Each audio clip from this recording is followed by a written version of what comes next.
the largest number, I think, ever of overdoses happened last year, 2023, and 107,000 Americans died from OD, and 2/3 of those were from fentanyl alone, which is about 70,000 people died just from fentanyl. I want to read you a little of this article. It's from El País, and they really did an in-depth investigation. But here's the thing, and I'm not including most of this stuff, but their in-depth investigation seems to want to pin a lot of the cause on China, which I think is dumb. I think it's propaganda. I don't know which chemicals come from China or not, but you'll see the way they word things is like all of the country of China, 1.4 billion people, is apparently responsible for the seed chemicals that are then cooked into fentanyl in Mexico. But they want you to believe that the entire Chinese government and people and all 1.4 billion people are killing Americans with fentanyl. It is a bit of propaganda, but that doesn't change the general numbers of how many Americans have been killed by this horrible outbreak, which has not been fixed by Biden in office. One of the many things that having a Democrat in office does not change at all versus having Donald Trump in office.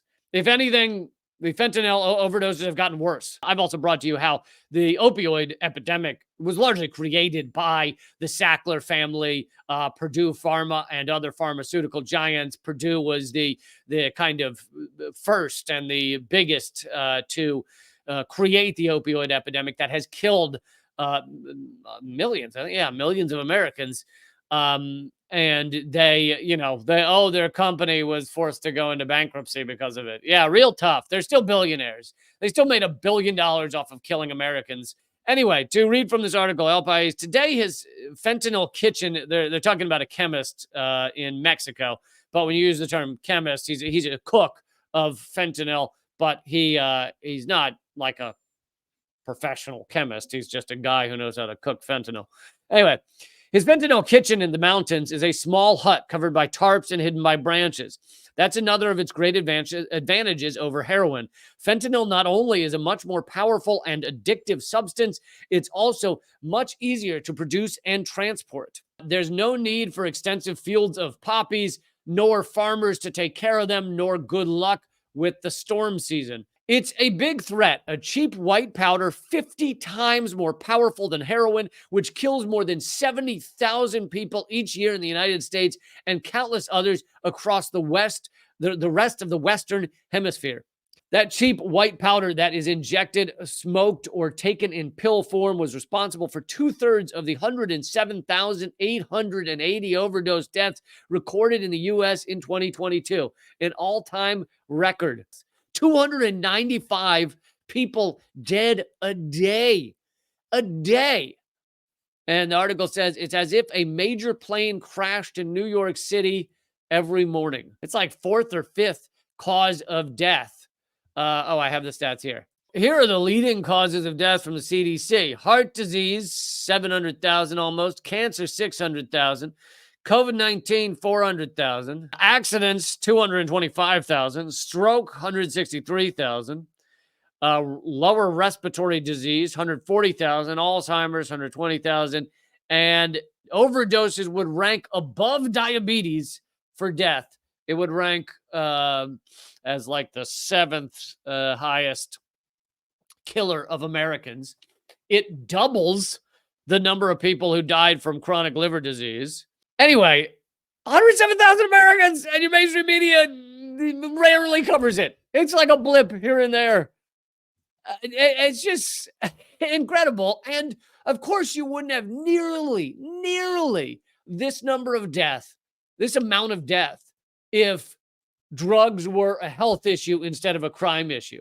If I'm not saying they all have to be legalized, like fully legal, you can buy them at a corner store. But if you didn't go to jail for having a small amount of them, you could get help. People could get help. And it could not be a thing where you're going to a back alley wondering what the white powder is you just got.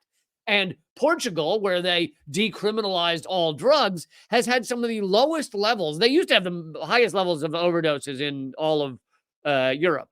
Portugal now has, I believe, the lowest in Europe per capita overdoses because they've decriminalized drugs. And this doesn't mean people don't have trouble with drugs. People would have trouble with drugs just as people gamble away their whole life savings. People have trouble with gambling too. Destroys lives.